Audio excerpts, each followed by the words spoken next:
Et voici la vidéo règle de Lemming Mafia, un jeu de parcours et de paris pour 3 à 6 joueurs. À partir de 8 ans, c'est un jeu de Michael Rianek, édité par Yellow.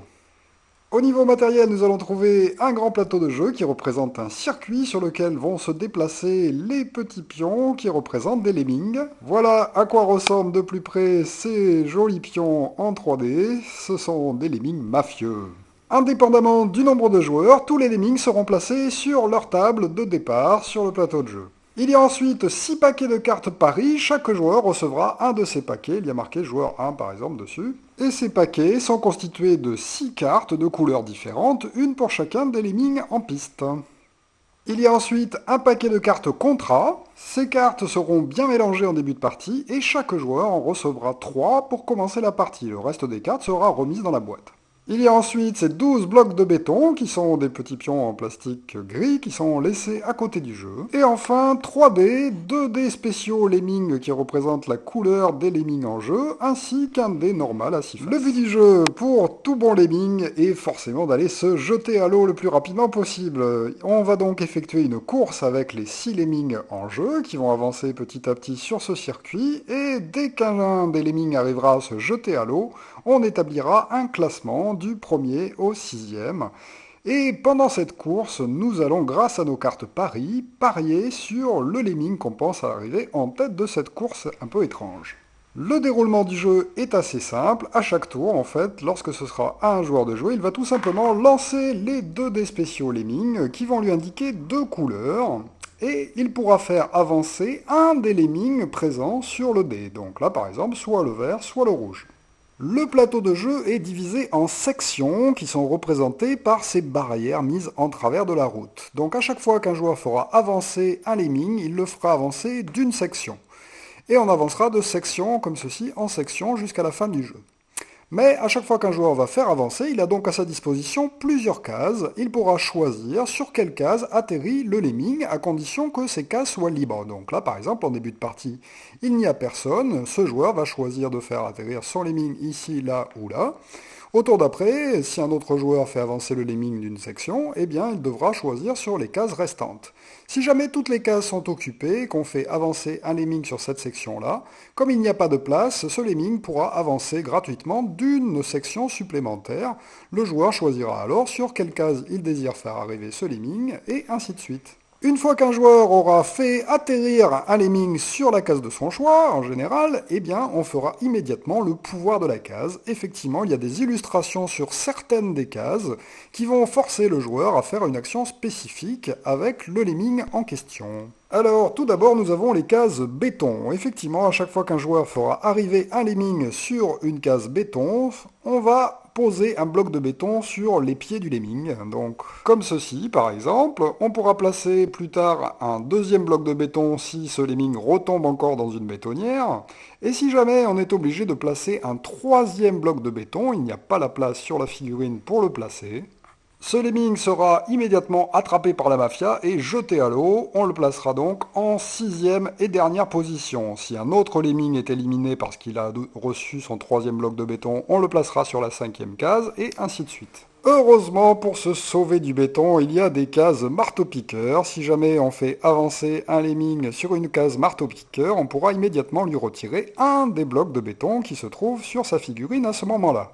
Évidemment, s'il n'a pas de bloc de béton, eh bien, il ne perd rien. Nous avons ensuite des cases véhicules rapides qui sont représentées comme ceci par une voiture avec un lemming à l'intérieur. Eh bien, dès qu'un joueur fera atterrir un lemming sur une telle case, on avancera immédiatement ce lemming en lançant le dé chiffré.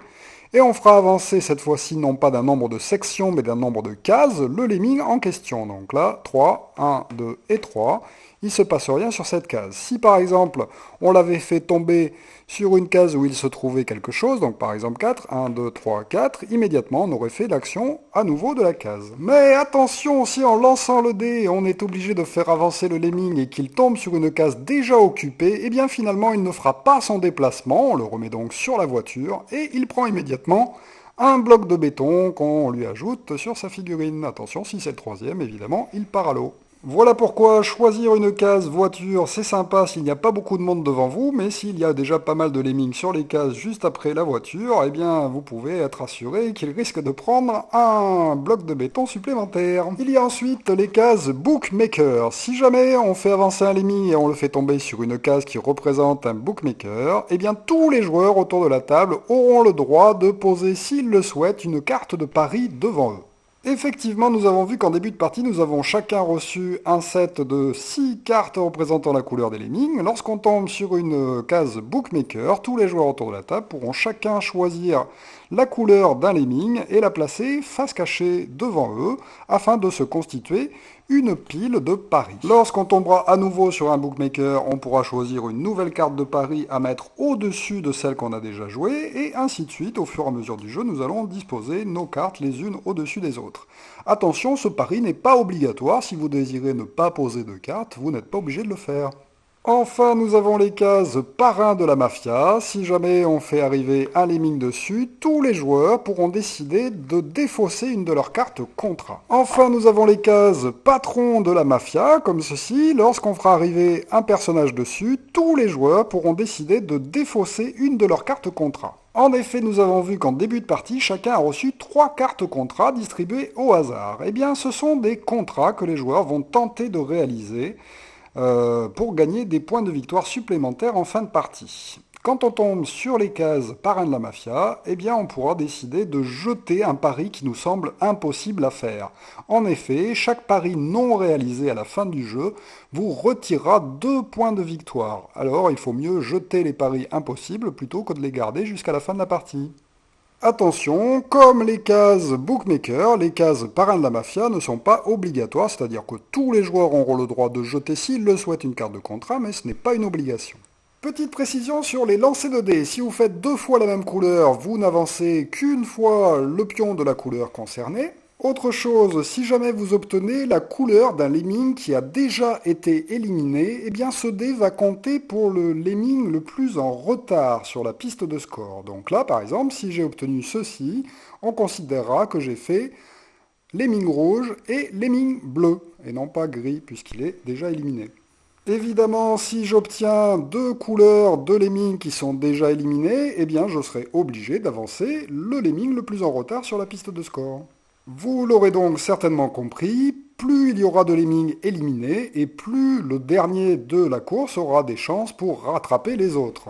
La partie va continuer ainsi jusqu'à ce qu'on arrive à ce qu'un lemming tombe à l'eau, c'est-à-dire arrive sur la dernière case du jeu qui est considérée comme étant une section à part entière. Si j'ai un lemming sur la dernière section et que je dois l'avancer sur la section suivante, il tombe à l'eau et immédiatement le jeu prend fin.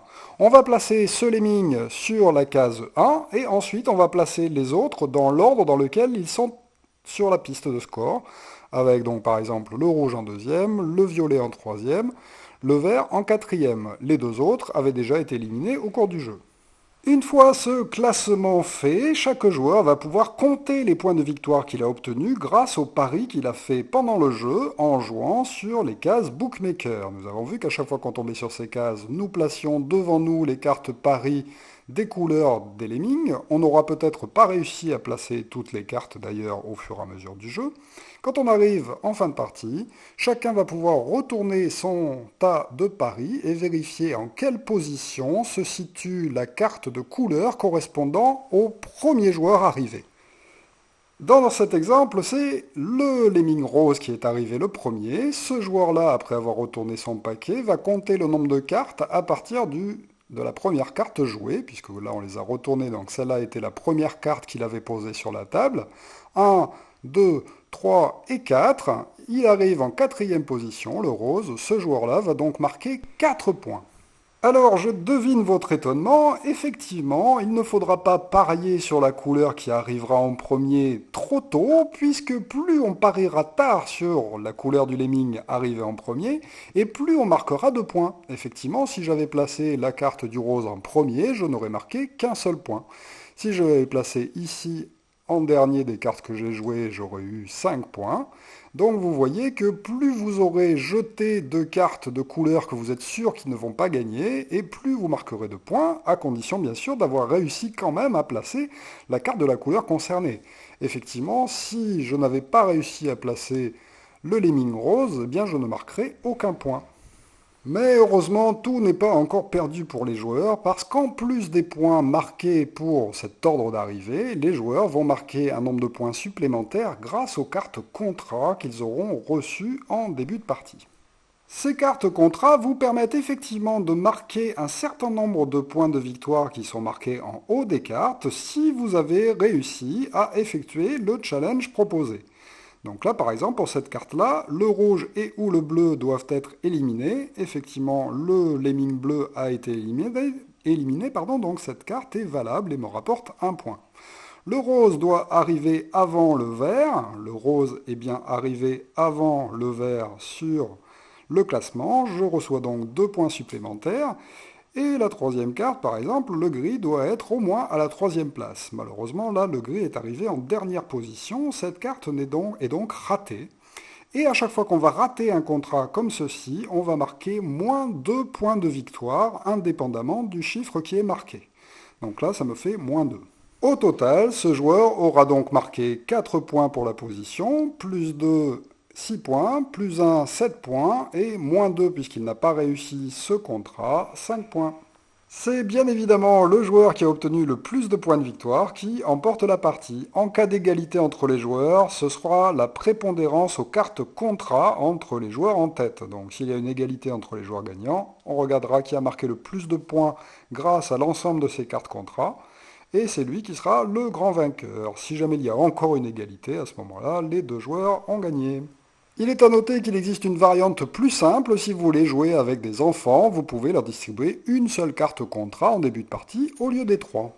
Voilà pour Lemming Mafia, un excellent petit jeu de course et de paris bien sympathique avec des petits choix tactiques à faire pour brouiller les pistes et embêter les autres joueurs tout en essayant de faire arriver le Lemming sur lequel on a parié en dernier si possible.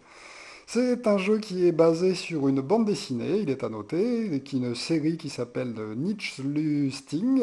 Excusez-moi pour mon allemand déplorable. C'est effectivement une série allemande de bande dessinée par Joscha Sauer. Merci de m'avoir suivi et à très bientôt pour une nouvelle règle de jeu. Au revoir.